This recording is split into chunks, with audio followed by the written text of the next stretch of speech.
Good evening, ladies and gentlemen. Jai Hind.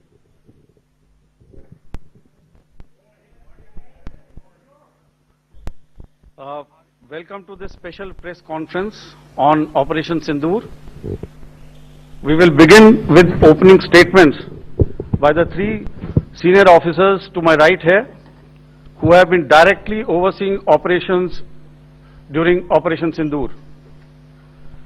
We have Lieutenant General Rajiv Ghai, Director General Military Operations, who will cover the aspects related to land domain. Air Marshal A.K. Bharti, to his right, Director General Air Operations, will provide insights on the air domain. And to my right is Vice Admiral A.N. Pramod, Director General Naval Operations, who will cover aspects on maritime domain.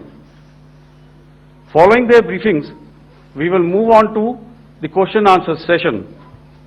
I now request the Dgmo to commence the opening brief. Thank you, Sandeep.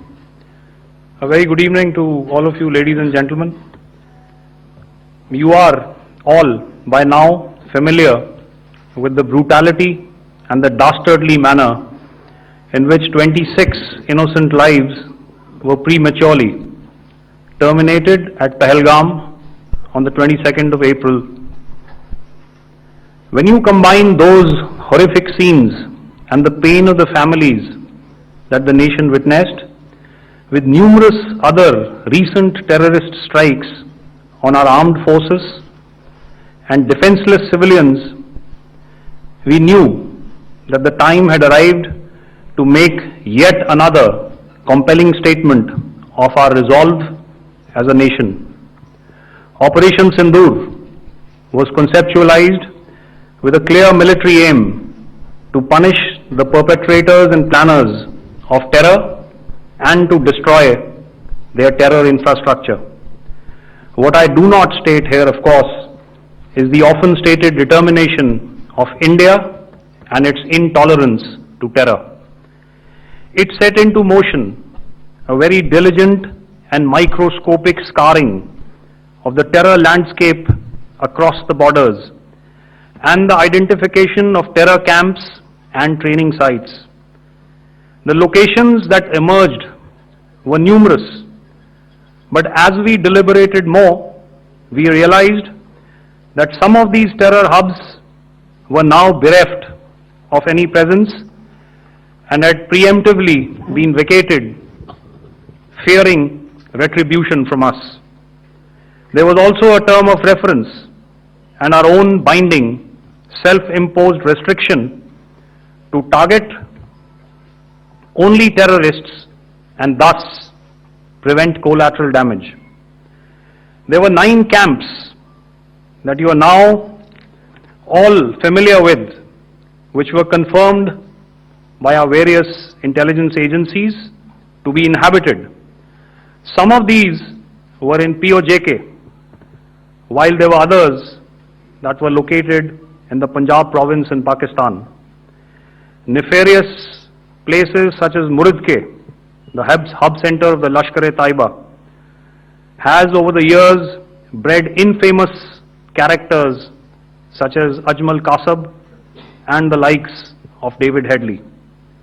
What followed was a careful scrutiny of each of these sinister locations, their layout, configuration, even the type of construction in each structure, and the terrain obtained around these. This was with an obvious intent to deduce and identify the exact vector that was required for their neutralization, as also the eyes in the sky that we would send up to ensure that we brought back evidence that we had indeed targeted what we set out to. The precise images of these engagements on that fateful and historical night have already been showcased during the first press statement on the 7th of May that was helmed by our Foreign Secretary. I have no doubt in my mind that we achieved total surprise, and those strikes across those 9 terror hubs left more than 100 terrorists killed, including high-value targets such as Yusuf Azhar, Abdul Malik Rauf and Mudassir Ahmed that were involved in the hijack of IC-814 and the Pulwama blast. The line of control was also violated soon after by Pakistan, and the erratic and rattled response of our enemy was apparent from the number of civilians, inhabited villages and religious sites such as Gurudwaras that were unfortunately hit by them, leading to a sad loss of lives. The Indian Air Force played a major part in these strikes by engaging some of these camps, and the Indian Navy provided wherewithal in terms of precision munitions. The Indian Air Force obviously had their assets up in the sky, and I will here request Air Marshal Bharti, the Director General of Air Operations, to detail for you the methodology that the men in blue adopted to successfully manifest this mission. Thank you, Rajiv. A very good evening, ladies and gentlemen. It indeed is a difficult time that we have to come here like this and brief you. We could have done without this, but we had no choice. As the Dgmo has detailed, the event was precipitated by the dastardly act at Pahalgam. The sequence of events have already been detailed. We carefully selected the targets, and out of the 9 selected targets, the target systems that were given to the Indian Air Force were the notorious training camps at Bhavalpur and Muridke, these being further from the international boundary.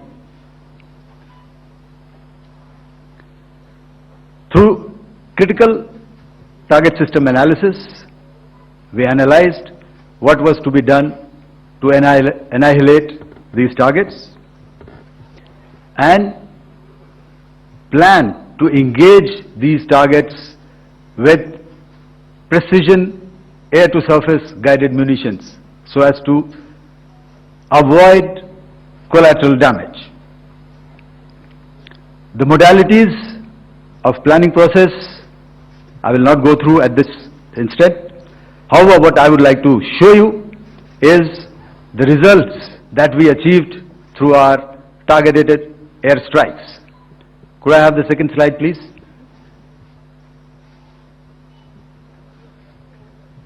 Yeah, change, please.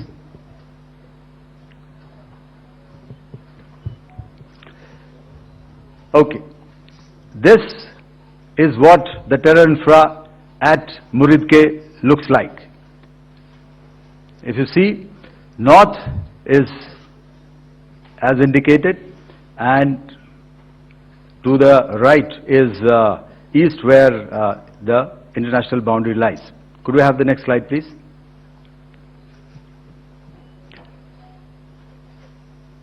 Orientating.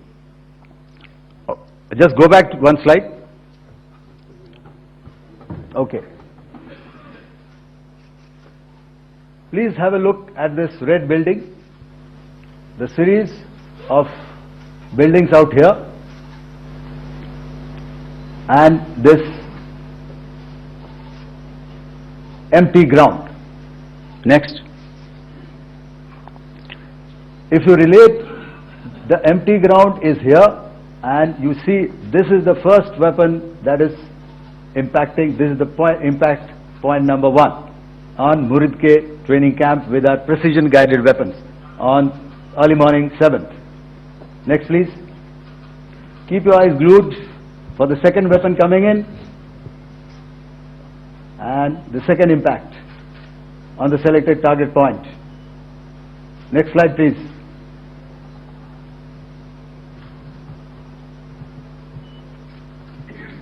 Third weapon, third impact. Continue. and fourth weapon, fourth impact.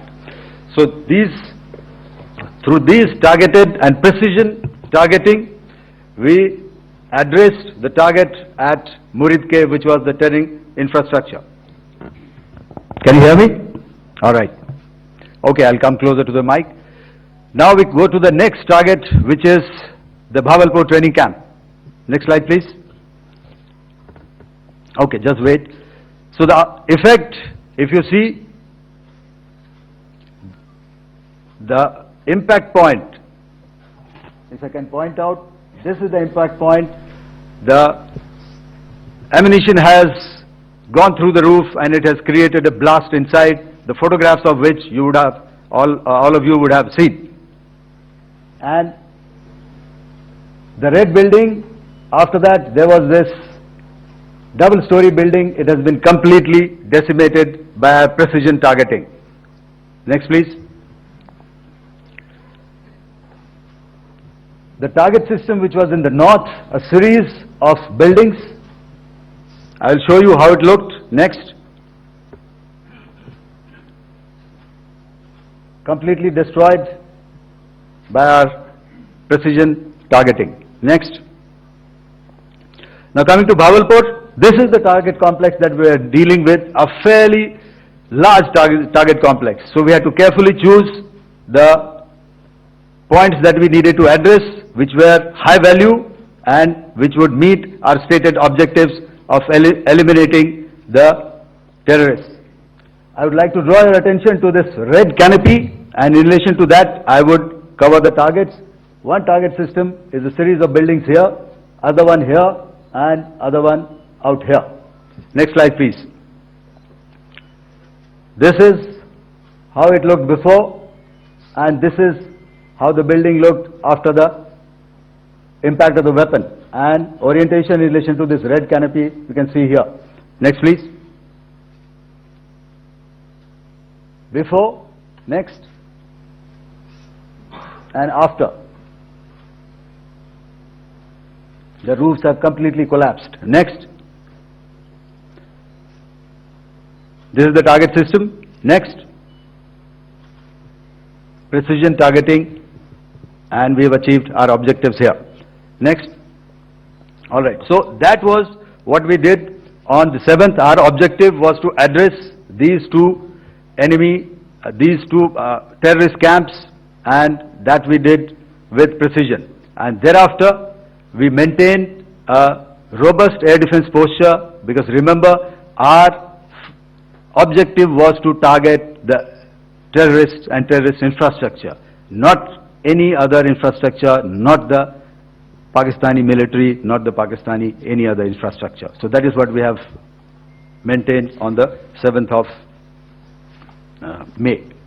However, what we saw in the evening of 7th of May, we were saturated with a raid of Pakistani unmanned aerial vehicles and small drones, and these came in waves in our civilian areas, over our military installations, and all of them were successfully intercepted. Few of them did manage to land. However, there was not much damage that they did, and we have our robust counter-US hard kill and soft kill systems which did the job. However, the difference here was that we had targeted the terrorists. The adversary now has targeted our civilians and the military infrastructure, so it had to be responded to. So in a quick and calibrated response, that very night we struck their radar installations at Lahore and close to Gujranwala, the LYT installation, to indicate to him that we are ready, yet we do not want to escalate. Our fight was with the terrorists and not with the Pakistani military establishment. Thank you. Thank you, Air Marshal Bharti. So, ladies and gentlemen, he's outlined operations not only on the night of 6th and 7th of May, when Operation Sindoor commenced, but also on the subsequent night. Being well aware and familiar with the congenital and impulsive nature of our adversary, and even though we did attempt to reach out and communicate our compulsions to strike at the heart of terror to my counterpart in the immediate wake of Operation Sindoor, the request was brusquely turned down, with an intimation that a severe response was inevitable and in the offing. We were of course prepared. Operations on the 7th and the 8th, Air Marshal Bharti spoken about. On the night of 8th and 9th of May, they flew drones and aircrafts into our airspace all across the borders and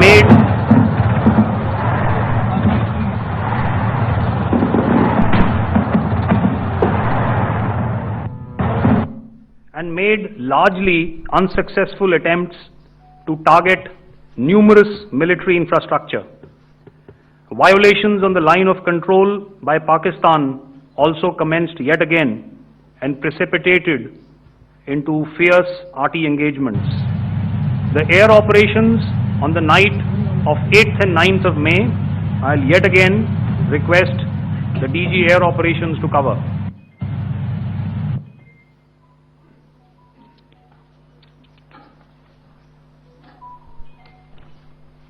So I just covered what happened on the night of 7th and 8th. What we found that on the night of 8th and 9th, starting as early as 22:30 hours, our cities had a mass raid of drones, unmanned aerial vehicles, UCAVs, starting right from Srinagar, going down right up to Nalia. It was a mass raid in waves and it was relentless. However, we were prepared and our air defense preparedness ensured that there is no damage on ground or to any of the intended targets that the enemy might have planned for. The difference between 7th night and 8th night was that on 7th night he sent in his Yeha class of UAVs, however, these UAVs can go some distance, they are armed. However, on the 8th, less numbers of armed UCAVs were there or UAVs were there, and more numbers of quadcopters, maybe for surveillance or just for harassment of civilians. This continued till midnight. Our air defense preparedness ensured that there was no damage on the ground, either to the military installations or to the civilians. However, the enemy had yet again shown that he wanted to up the ante and he wanted a fight, and we were up to the task. In a measured and calibrated response, we once again targeted his military installations, which included his SAM sites at Malirkant. This also included his surveillance radar sites at Lahore and close to Gujranwala. These were suitably addressed, and thereafter his drone attacks continued even till morning, which we countered, and during the daytime there was some respite. Here I would like to bring out another aspect. What we found was that while the drone attacks were being launched from somewhere close to Lahore, enemy had allowed his civilian aircraft to also continue to fly out of Lahore. Not only his own aircraft but international passenger aircraft, which is quite insensitive, and we had to exercise extreme caution even at the cost of some tactical disadvantage to ensure that there is no damage to any of the civilian aircraft. And this was also brought out in our press briefing during the day. So I will now hand over to my colleague to cover the events of 9th onwards.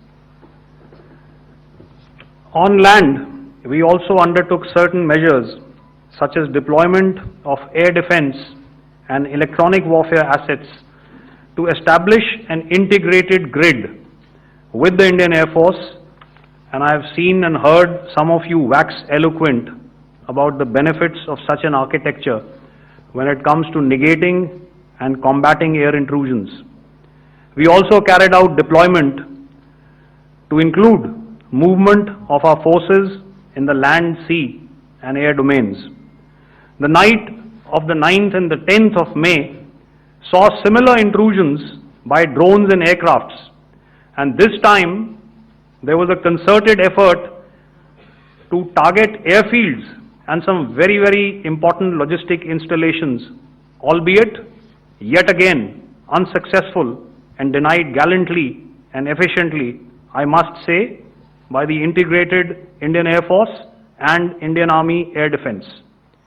We further strengthened our deployment and also initiated some pressure points to send a very clear and unambiguous message to the other side to desist from any misadventures on land.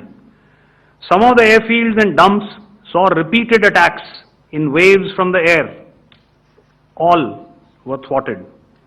The Pakistan Army has reported to have lost approximately 35 to 40 personnel in artillery and small arms firing on the line of control between the 7th and the 10th of May. What the other side had probably also not reckoned with was the speedy and precise turnaround and hit back by the Indian Air Force, and I will yet again ask Air Marshal Bharti to speak about these significant and game-changing strikes.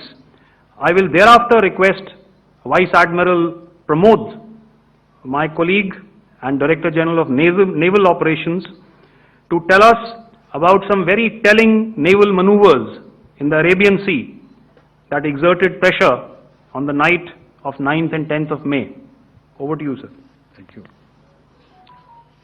Commencing about 2000 hours, that is 8 p.m. local time, on 8th of May, several Pakistani unmanned aerial systems, drones, combat vehicles attacked multiple IF bases.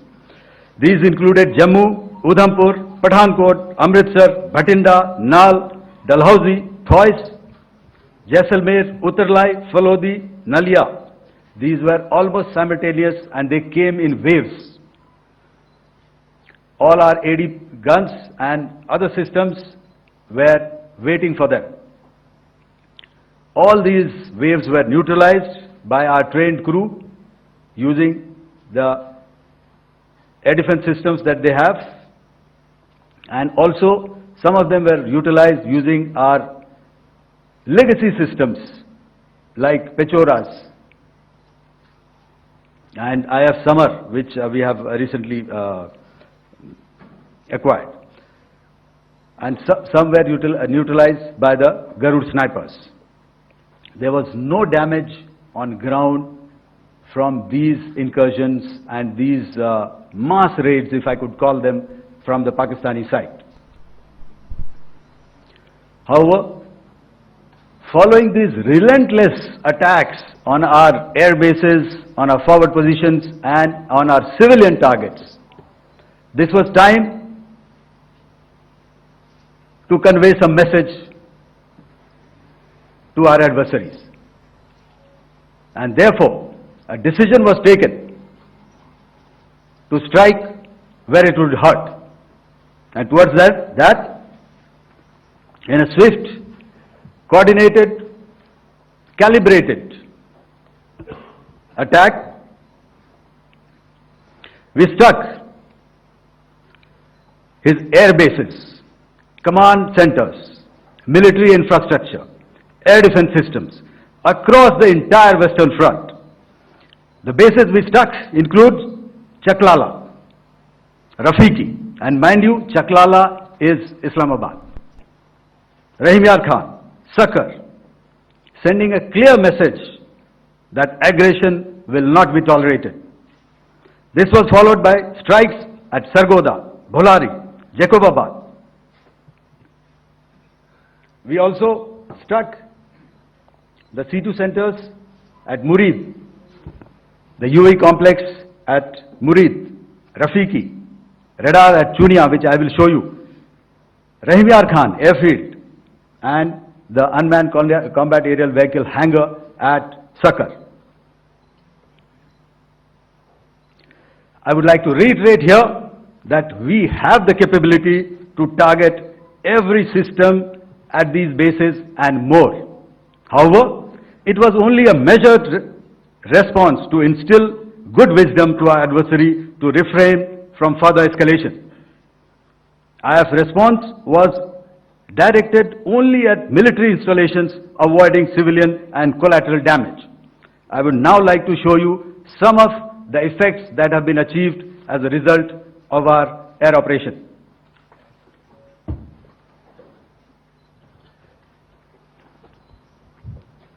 Here is the Pasrur air defense system, if you could see.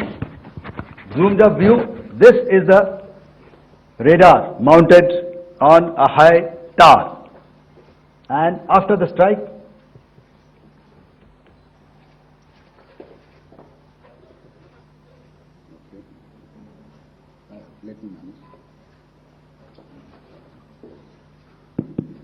thank you. Can you hear me? Yeah, thank you. And after the strike, this is what has happened. This radar has been taken out, completely burnt. Next slide, please. The Chunia air defense radar, which was taken out on 7th and 8th. This is the radar site. A blown up photograph, once again, on a tower. Not very clear, but what you see very clearly is the after effect after we have struck. The radar head has been completely decapitated. Next slide, please. Arifwala air defense radar. In this complex, you see how it looked before, blown up image, and after really blown up. Next. Now coming to Sargodha airfield. Remember, this is one of their important airfields wherein they have a lot of assets, F-16s, other assets which they keep getting, training institutes. And we have stuck this airfield. It is not, if you zoom in here, then one impact point here on the runway and second impact point of our weapon, precision weapon on the runway. And if you see this blown up, repairing going on. Same here. Next. Rahimyar Khan. This is the area we have struck. A deep strike out here and one complex here. So this is how it looked before, and the same. You see a big crater, another crater here, and this complex after strike neutralized. Next. Chaklala airfield, Noor Khan, once again a major air base, a lot of their logistic assets out here. This was the chosen complex that we intended to strike and convey a message. Next slide, please. This is how it looked before, and this is how it looked after our strike. Next. Sakar. We chose the radar site at Sakar. This is the radar site, and after it was struck, this is the aftermath, completely burnt out. Next, please. Aircraft shelter. This is how it looked before the strike, and this is how it looked after the strike. The roof of the buildings completely caved in and burnt. Next. Ballari airfield, aircraft hangar. This is how it looked before, and this is how it looked after the precision strike. Next. Jacobabad, aircraft hangar, and this is how it looked after. Next. So what I'm trying to convey here, ladies and gentlemen, is to start with, Our fight was neither with the Pakistani military nor with anybody else who's there on the other side. Our fight was with the terrorists. We neutralized the terrorists that we selected to be neutralized, and thereafter we only maintained the air defense posture. However, we were relentlessly pounded by waves after waves, night after night, by his UCAVs, by his drones, and by his other unmanned aerial systems. And that left us with no choice but to retaliate, and yet our retaliation was calibrated, it was graduated, and it was proportionate. Thank you.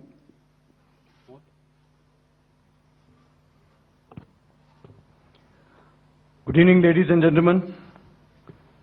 In the aftermath of the cowardly attacks on innocent tourists at Pahalgam in Jammu and Kashmir by Pakistani-sponsored terrorists on 22nd April, the Indian Navy's Carrier Battle Group, surface forces, submarines and aviation assets were immediately deployed at sea with full combat readiness in concert with the joint operation plan of the Indian Defence Forces.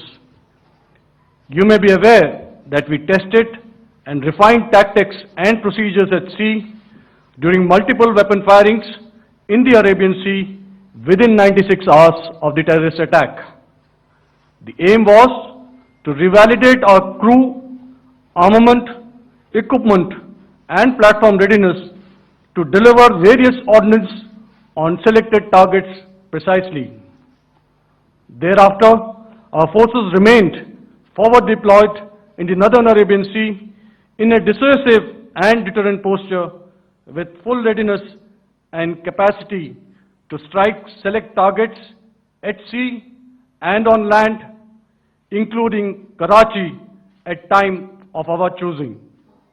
The forward deployment of the Indian Navy compelled Pakistani naval and air units to be in a defensive posture, mostly inside harbors or very close to the coast, which we monitored continuously.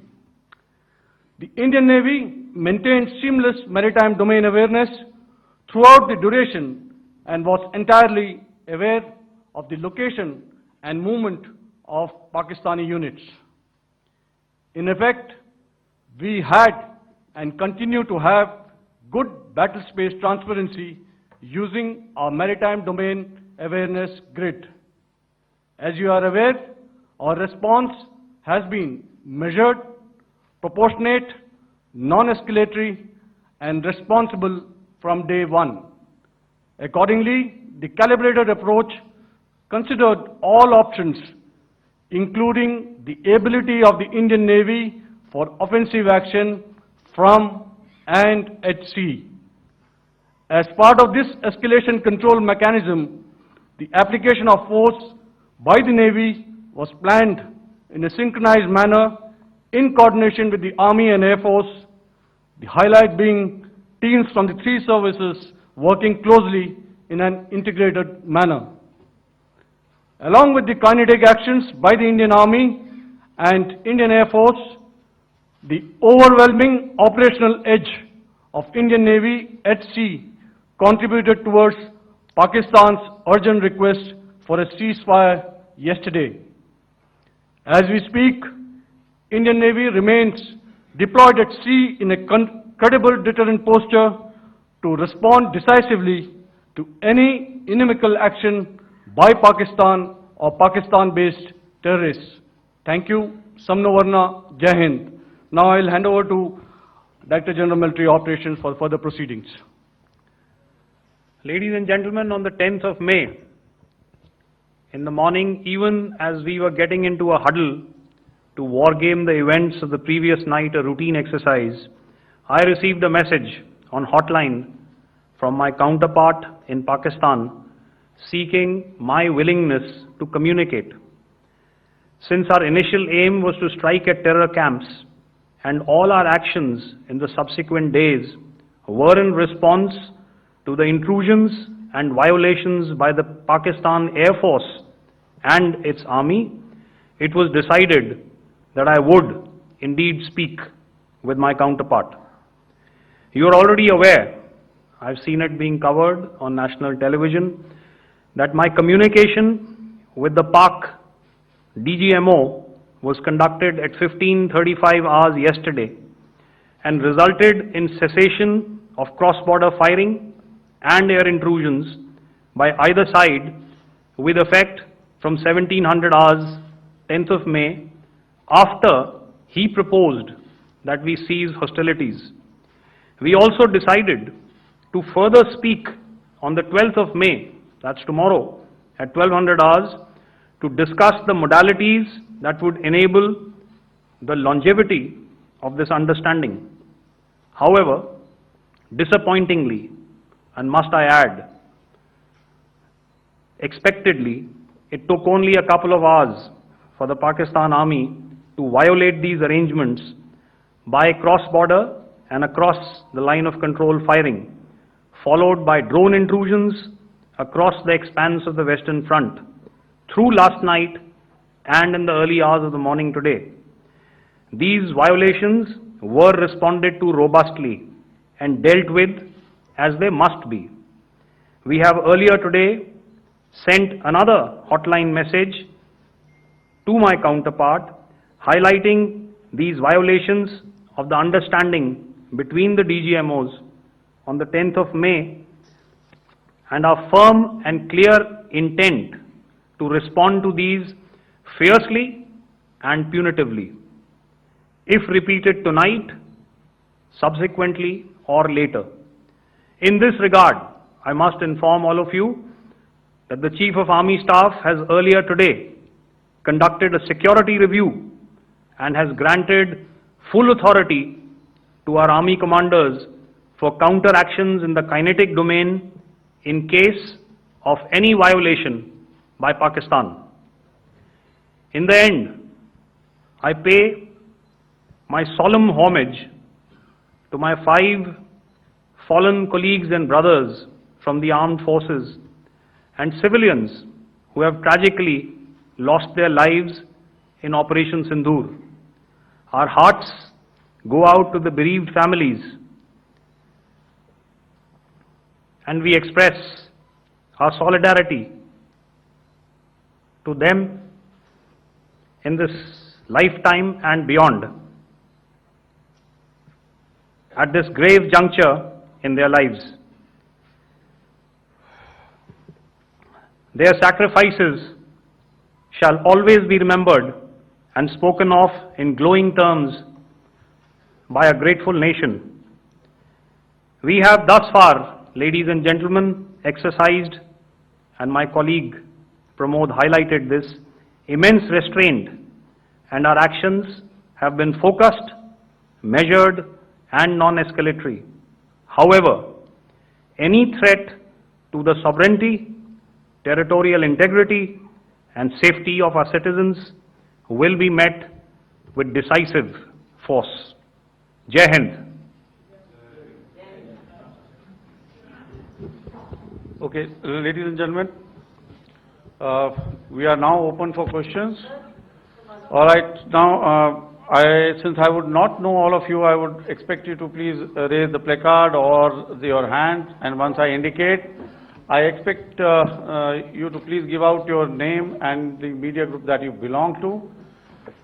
Keep your questions short so that we can take as many questions as possible.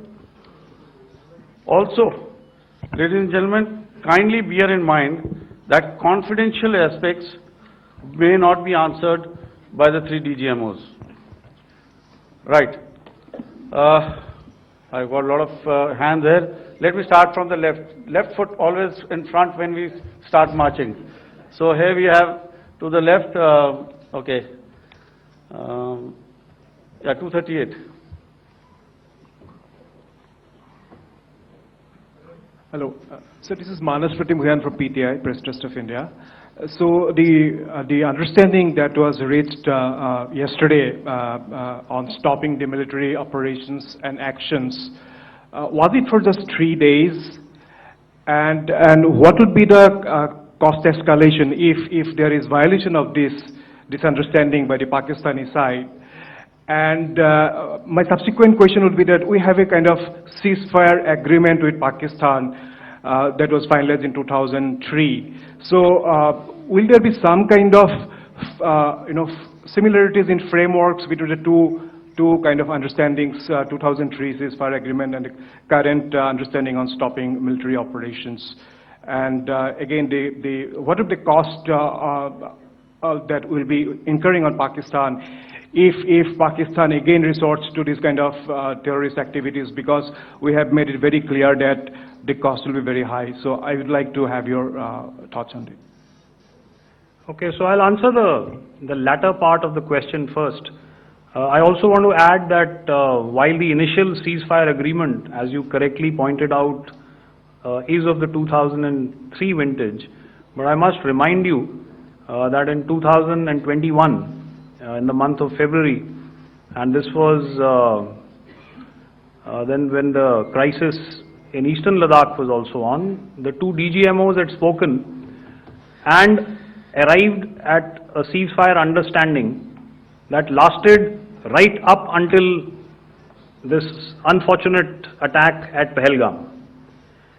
Once our Foreign Secretary had announced the decisions of the CCS in the immediate wake of that attack, he had announced certain measures, and then of course Pakistan had in turn made its own announcements. Since then, there have been certain violations of this ceasefire understanding, and of course after the 7th of May, like I pointed out during my statement, that there have been numerous violations on the line of control especially, and of course along the international boundary by the Pakistan Army and the Pakistan Air Force. This understanding that we spoke about yesterday, no, it was not for 3 days. It was first to stop aggressive and hostile activities immediately, let that order and direction settle down for about 36 hours, and thereafter discuss modalities, like I said, to ensure its longevity. That is tomorrow on the 12th of May. But unfortunately, we had a violation starting at approximately 1900 hours last night, and we've sent a communique, like I said, to the Pakistan Military Operations Directorate, and we will await as to what happens tonight. All right.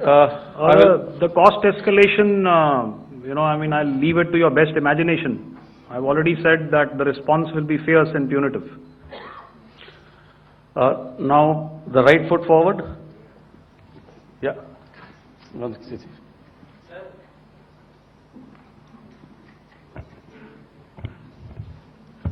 Sir, I am Ajit Dubey from ANI, sir. Sir, my question is that you talked about the loss of lives to the Pakistan Army, that was around 35 to 40 kills secured by the Indian Army. Sir, can you tell us what would be the total loss of life to the Pakistan Army in both Army and Air Force attacks, sir? And how good was the performance of the BrahMos, Scalp and the S-400 during the operations?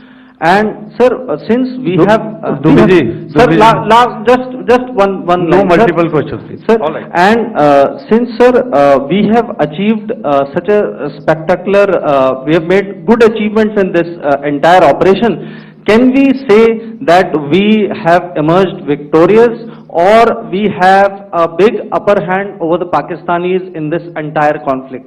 Thank you very much, sir.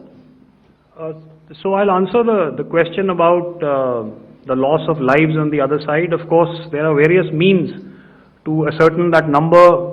There is information from various agencies that come in. There are, of course, on the line of control, other ways to find out as to what has been the effect of what you are doing there in ceasefire violations. So therefore, I mentioned 35 to 40 on the line of control, and please remember that once Operation Sindoor was launched, the responses of the Pakistan Army were also on Indian Army or the Indian Armed Forces infrastructure. Let me put it that way. So that's why I did not cover casualties of the Pakistan Army, at least in the initial phases of battle, because those were not our targets. Our targets were terror-oriented, and of course later, once they launched air intrusions and air operations on our infrastructure, we've used heavier weapons, and of course there would have been casualties, but those are still being assessed. The effects of the weapons that you mentioned, I will request Air Marshal Bharti to apprise all of you about those.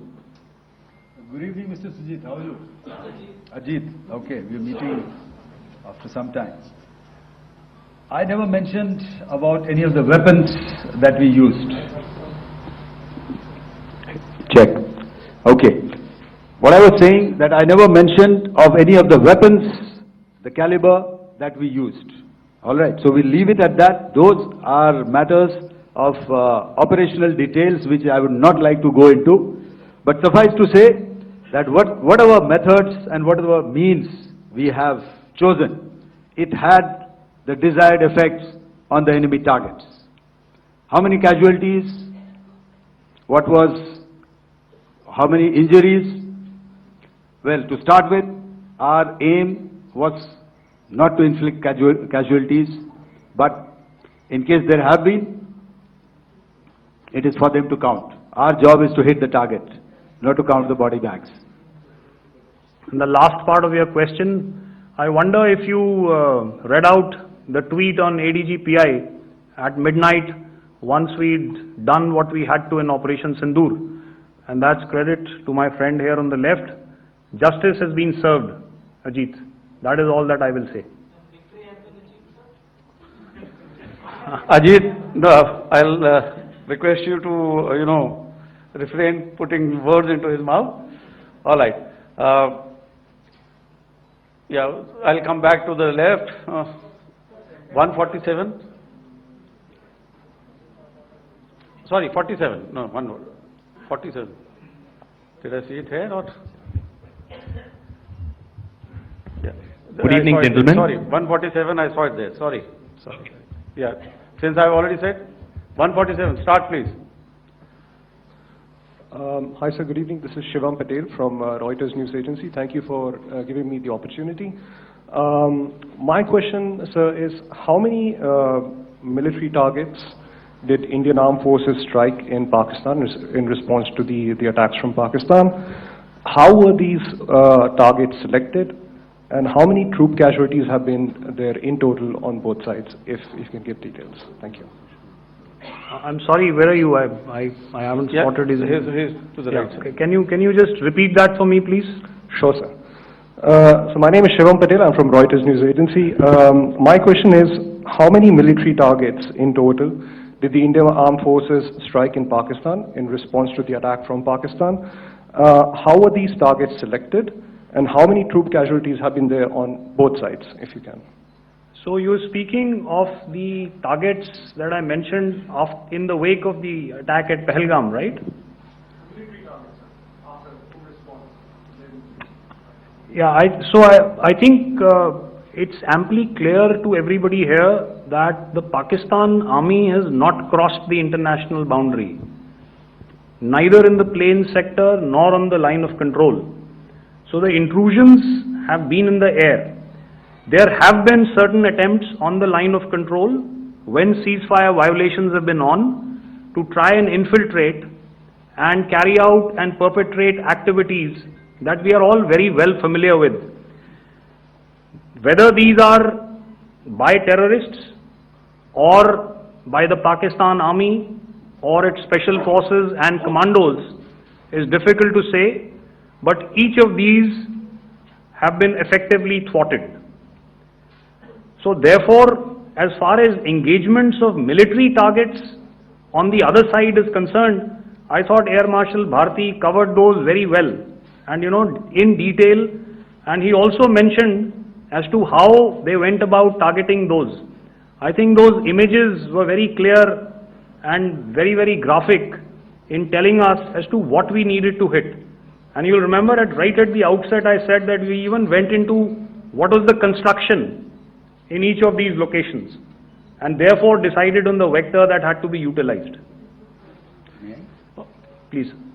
Okay, if I could add to what the DGMO has said, I have already detailed the targets. Now, whether it is X numbers or Y numbers is that is immaterial.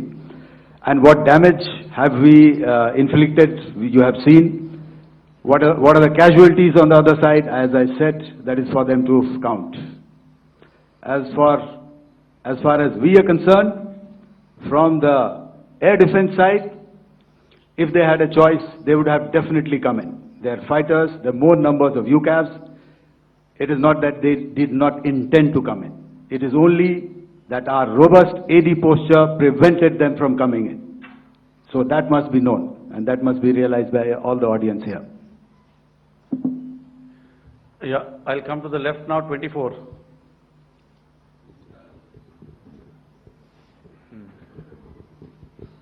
Good evening, sir. This is Anuvesh Rath from Z.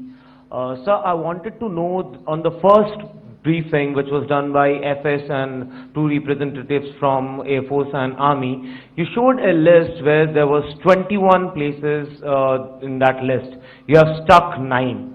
Are more operations going to be held? Is Operation Sindoor still on? And the second question, thank you, sir. Thank you so much. And also, I want to congratulate all three of you for a fantastic operation that you guys have done. Thank you so much. Thank you so much for that one question. Yeah. Sir, the question. Unfortunately, Rath, is that your name? I'm sorry. You know, as far as operational details are concerned, I am not in a position to share those right now. But I think I'll take a cue from Pramod. You know, he said towards the end that the Indian Navy is still in a posture that is deterrent.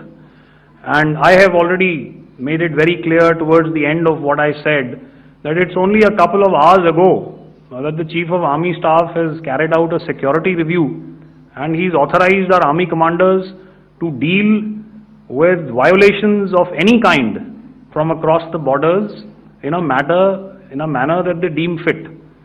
So again, to reiterate, the response will be fierce and it will be punitive.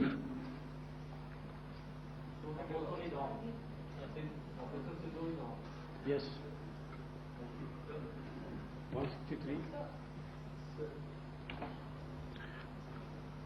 I'll go back this side now.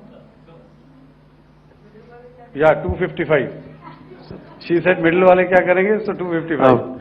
Oh, sorry. Good evening, sir. I'm Shailesh from National Defense. Please allow me, first of all, to pay my gratitude for protecting us Indians. Thank you very much.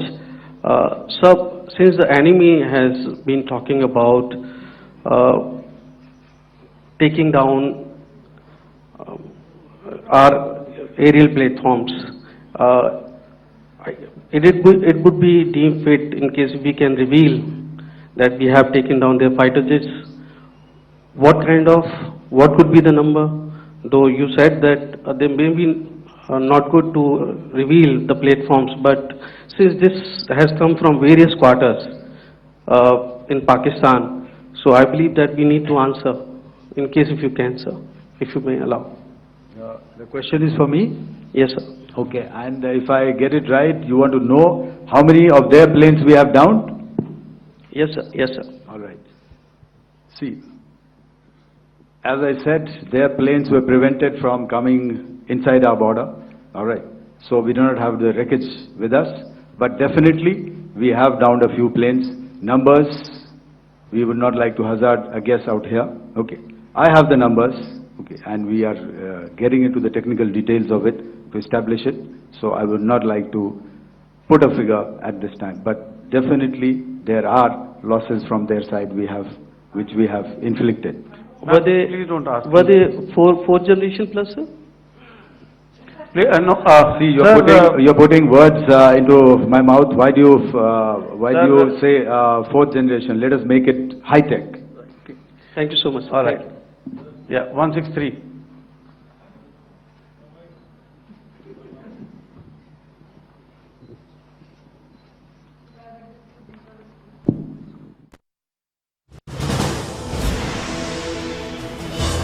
Operation Sindoor पर सेना की press conference देखने को मिली और operation सिंदूर को लेकर जानकारी दी गई है। पहलगाम में 26 लोगों की हत्या हुई है। सेना की तरफ से कहा गया और कहते नजर आए कि 100 आतंकियों को हमने खत्म किया है। ऑपरेशन सिंदूर को लेकर जो है जानकारी देते हुए नजर आए। आतंकियों के 9 कैंप तबाह किए हैं। सेना की तरफ से जानकारी दी गई है। फिलहाल प्रेस कॉन्फ्रेंस के दौरान ये जानकारी दी गई है। 3 बड़े आतंकियों को हमने खत्म किया है। ये सेना की तरफ से जानकारी दी गई। आतंकियों का खात्मा ही मकसद था हमारा। जो है 9 आतंकी ठिकानों पर हमला किया गया और हमने टारगेट चुनकर हमला किया। आम जनता पर जो है कोई भी उनको हानि नहीं हुई है। और ऑपरेशन सिंदूर पर सेना की प्रेस कॉन्फ्रेंस देखने को मिली। मंजीत, जब मैंने स्टेटमेंट दिया तो मैंने शुरू में ही कहा कि जैसे ही ऑपरेशन सिंदूर कॉन्सेप्चुअलाइज हुआ तो हमारा जो पीछे की कार्रवाई होती है, स्पेड वर्क और टारगेट्स को आइडेंटिफाई और एनालाइज करने की कार्रवाई शुरू हो गई थी। मैंने जब स्टेटमेंट दिया तो मैंने बताया कि बहुत सारे थे, हमने 21 दिखाए होंगे और भी हैं, लेकिन वो लिस्ट फिल्टर करते करते 21 तक पहुंची। अब क्या आगे एंगेज किए जाएंगे? अगर जरूरत पड़ेगी तो जरूर एंगेज किए जाएंगे, लेकिन मैंने बताया कि इस समय जो इंट एजेंसीज ने हमें बताया कि फलाने कैंप में प्रेजेंस है, हमने उनको एंगेज किया। कुछ नाम मैंने लिए, कुछ नाम अभी पुख्ता किए जा रहे हैं। मैंने आपको बताया कि जो इंट एजेंसीज ने अभी तक असेसमेंट किया है उसमें उन्होंने कहा है कि तकरीबन 100 से ज्यादा मारे गए हैं। और एक आज आपने तस्वीर भी देखी कि काफी प्रोमिनेंट जो फ्यूनरल था, काफी प्रोमिनेंट एक जो हस्ती हैं वो ऑर्गेनाइज कर रहे थे और उस फ्यूनरल में और कौन कौन लोग अटेंड कर रहे थे वो तो आपने देखा ही। तो आप लोग सब समझदार हैं और मुझे ये कहने की जरूरत नहीं है कि इन लोगों को कहां से सपोर्ट मिल रहा है। अगर नहीं मिल रहा होता तो ऑपरेशन सिंदूर नहीं होता, तो उसी की वजह से है ये ऑपरेशन। तो मेरे ख्याल से मैंने आपके सारे सवालों का जवाब दे दिया है। Ma'am, sir, next is from 17।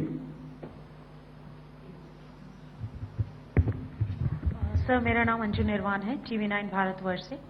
Sir, मेरा सवाल ये है कि ऑपरेशन सिंदूर में हमारी जो इंडियन नेवी है उसके बारे में सर थोड़ा सा बताएं कि किस तरह की उसकी भूमिका रही, क्योंकि हमने इस दौरान सर देखा कि बहुत सारी स्पेकुलेशन भी रही और ये बोला गया कि कराची तक हमारी नेवी ने ऑपरेशन किया है। तो सर इस पे थोड़ी सी क्लैरिटी चाहिए।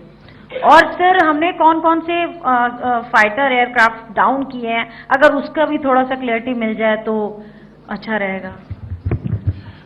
तो मैं आपका पहले सवाल का जवाब दूंगा। I will make few sentences and leave it for your imagination. First of all, as I mentioned, we have quantitative and qualitative edge to deliver a massive blow to our adversary, and we completely dominate in the maritime front. Indian Navy's action is part of the escalation ladder mechanism which we have worked out amongst 3 services. This time, if Pakistan dare take any action, and Pakistan knows it, what we are going to do. That's all. Okay. आपके सवाल का जवाब मैं पहले दे चुका हूं।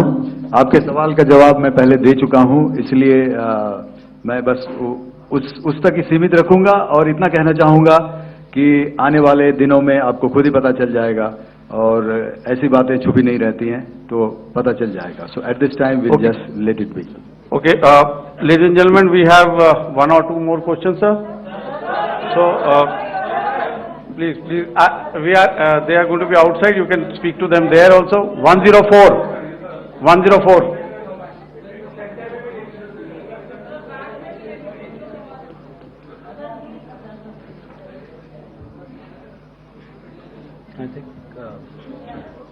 Yeah, ask. Sir, Dinakar with the Hindu newspaper. Are you surprised that you got this question? No, sir. I'm waiting for the look. Sir, can you give a number of assets we lost, because there's been a lot of speculation going on, international media writing a lot of things about our platforms, including Rafale. I mean, Pakistan claiming that Rafale has been downed, etc. Can you put that question to rest and clarify on that? I guess that question is for me. All right, I'm happy that you've asked this question. You know, we are in a combat scenario, and losses are a part of combat. The question that you must ask us, okay, and indeed that we must ask ourselves, you inclusive, is have we achieved our objectives? Have we achieved our objective of decimating that terrorist camp? And the answer is a thumping yes. And the results are for the whole world to see. As for the details, what could have been, how many numbers, which platform did we lose? You know, at this time, I would not like to comment on that, because we are still in a combat situation. And if I comment on anything, it will only be adversary. So we don't want to give him any advantage at this stage. All I can say is that we have achieved our objectives that we selected, and all our pilots are back home. Thank you. Okay, hold, please don't, please be civil here. So we'll have 220 now. Hello sir, this is Anita Chaudhary sir from Swadesh newspaper. मेरा सवाल है, क्योंकि ये हमारे जो पहले जो action रहा वो आतंकवाद के खिलाफ रहा, तो आतंकवाद में अजहर मसूद की तरफ से एक बयान जारी किया गया था जिसमें उन्होंने कहा कि हम इसका बदला लेंगे और जहाज रुलाएंगे। तो क्या अगला, अगर खुदा न खास्ता अगला टेरर अटैक किसी भी तरह का होता है, तो क्या उसे एक्ट ऑफ वॉर में हमारी तरफ से लिया जाएगा और उसका क्या माकूल जवाब दिया जा सकता है? मेरा इसमें सिर्फ एक ही जवाब है आपके लिए कि हमने अपनी कार्रवाई करी। हमने उसके बाद मैंने अपने स्टेटमेंट में भी बताया कि ये कम्युनिकेट करने की कोशिश करी कि हमने इस तरीके से ये जो स्ट्राइक्स हैं वो क्यों की।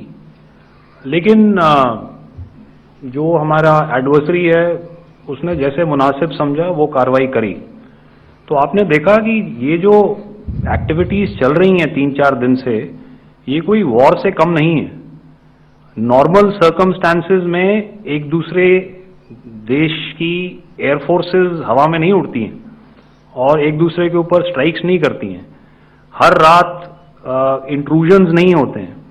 लाइन ऑफ कंट्रोल पर सीज फायर वायोलेशंस, आपके एक साथी ने सवाल पूछा था शुरू में, एक सीज फायर अंडरस्टैंडिंग था, वो भी जा चुका है। उस सीज फायर अंडरस्टैंडिंग के जाते जो फायरिंग हो रही है लाइन ऑफ कंट्रोल में, उसमें घुसपैठ की कोशिश हो रही है। आमतौर पर ये घुसपैठ लाइन ऑफ कंट्रोल में टेररिस्ट करते हैं, लेकिन हमें इंफॉर्मेशन है कि हो सकता है ये पाकिस्तान आर्मी की टोलियां भी हों जो हमारे पोस्ट के ऊपर खामी पहुंचाने की कोशिश कर रही हैं। तो ये सारी एक्टिविटीज तो वॉर में शामिल हैं। तो ये कहना मुश्किल है कि आगे क्या होगा, वो स्पेक्यूलेटिव जोन में आ जाता है और मैं स्पेक्यूलेट नहीं करना चाहता हूं। हर एक सिचुएशन अलग होती है और उससे एक तरीके से डील किया जाता है। सर मैं एक सवाल इसका मैं जवाब देना चाहता हूं, 1 मिनट। जो मिलिट्री होता है, our main job is to prevent war and maintain peace and stability. So it is not that our response is a graded response. That means अगर किसी ने किया तो उसको graded उसमें किया, जैसे terrorist action हुआ तो what we did is the terrorist action and we destroyed all the terrorist camps. उसके बाद आपने देखा कि उनने थोड़ा सा कोशिश किया तो हमारे एयरफोर्स एंड आर्मी ने क्या किया, तो मिलिट्री टारगेट्स हैं उनको उनके ऊपर थोड़ा. So our aim is to maintain peace and tell our adversary that you do this and the response will be bloody. Okay, now as per the, please, we'll have 166 and 25 and after that no more please. Sir, this side. Ladies and gentlemen, please maintain, I request you to please be quiet. Jal Ghai? No. This side, sir. We have only two questions left, 166. Sir. Yeah, please ask.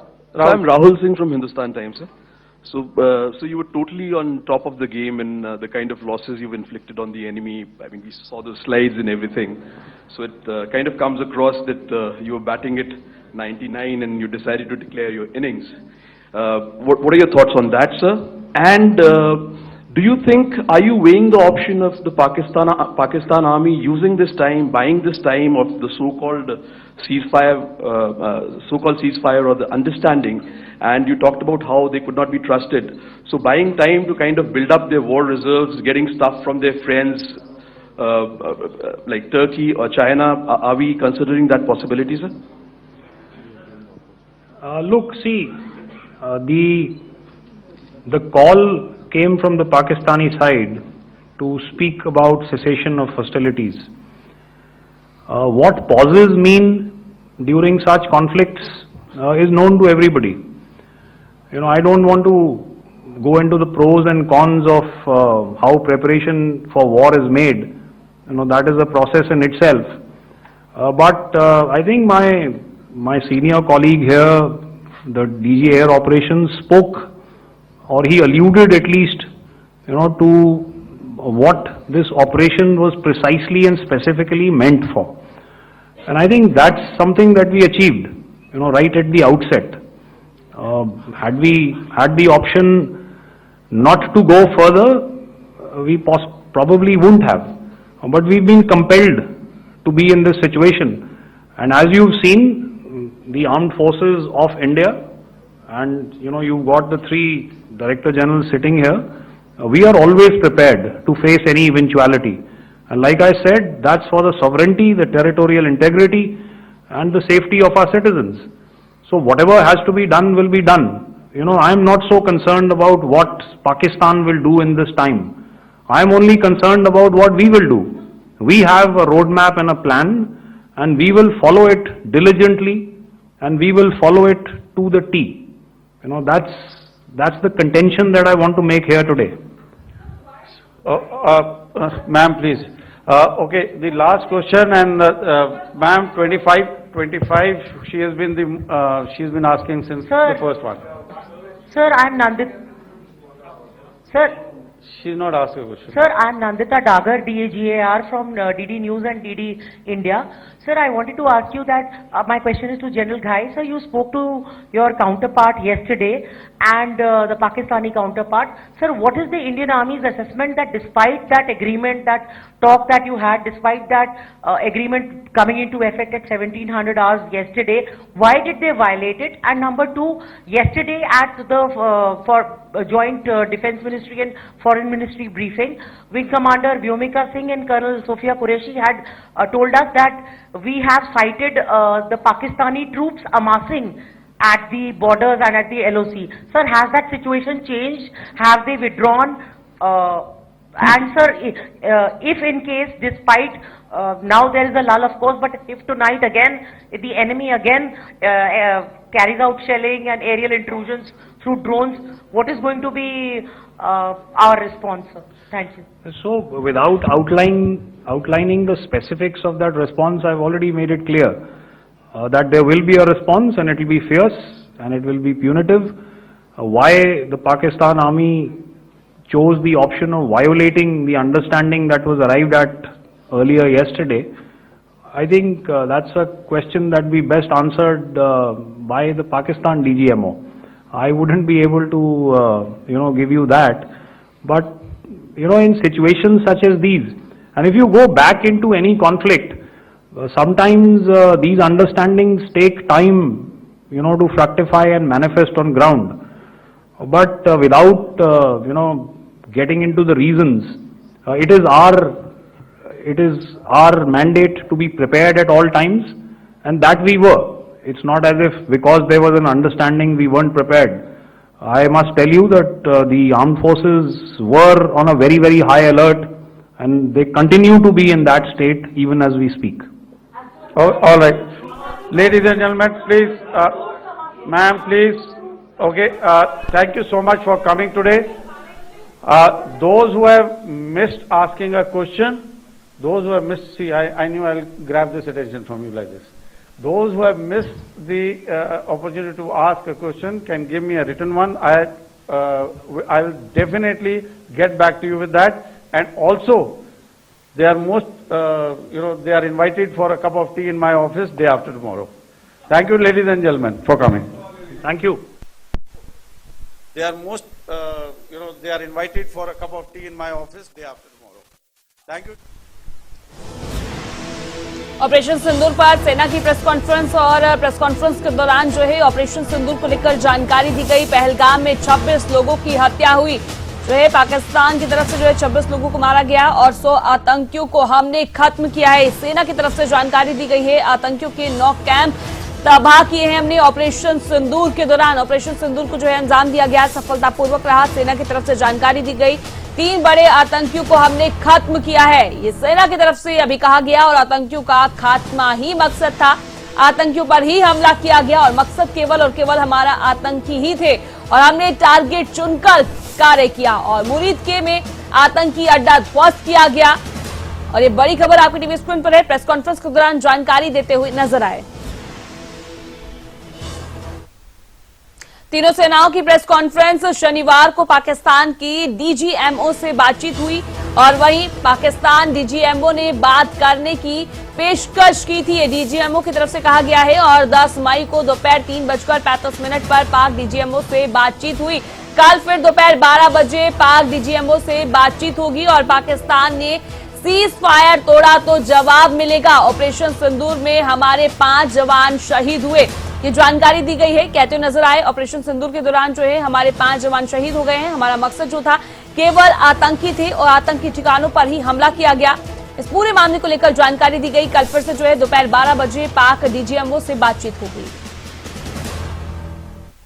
Communication with the Pak DGMO was conducted at 15:35 hours yesterday and resulted in cessation of cross-border firing and air intrusions by either side with effect from 1700 hours 10th of May, after he proposed that we cease hostilities.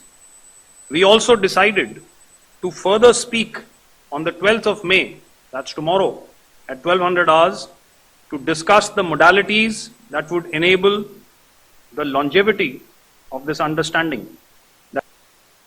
I pay my solemn homage to my 5 fallen colleagues and brothers from the armed forces and civilians who have tragically lost their lives in Operation Sindoor. Our hearts go out to the bereaved families and we express our solidarity to them in this lifetime and beyond, at this grave juncture in their lives. Their sacrifices shall always be remembered and spoken of in glowing terms by a grateful nation. I pay my solemn homage to my